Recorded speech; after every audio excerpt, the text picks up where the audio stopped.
Norfolk parents are in jail tonight. Police arrested Philip and Georgia Arends after their disabled son was brought to the hospital with bed sores filled with maggots.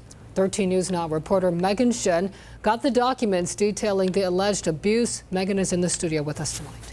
Regina, David, court records report police arrested Philip and Georgia Arends. They brought their 24-year-old son to Centera Norfolk General Hospital on Tuesday for bed sores, but that only begins to describe what he was suffering with. Documents from the Norfolk courthouse show 24-year-old Jason Arends arrived at Centera Norfolk General on May 22nd. The report shows doctors found him with bed sores filled with maggots and larvae. He was covered in feces, dehydrated, and starved. Now his parents, Philip and Georgia, are facing charges for allegedly abusing and neglecting their son, who lives with cerebral palsy. They were nice people. Neighbor Joseph Griffin says he thought the couple took good care of Jason. She stuck by her kids, though.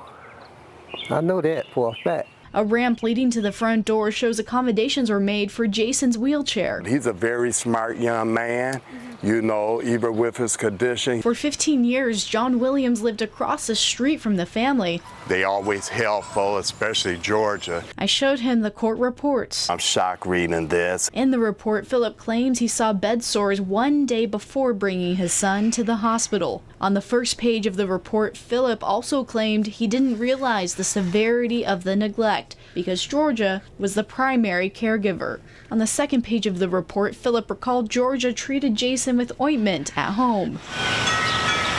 Now their home on Harrell Avenue sits empty, while the couple sits in the Norfolk jail without bail. Philip and Georgia are expected to have a bond hearing next Tuesday. Because of Jason's cerebral palsy, he was appointed Colleen Dickerson as his guardian ad litem attorney.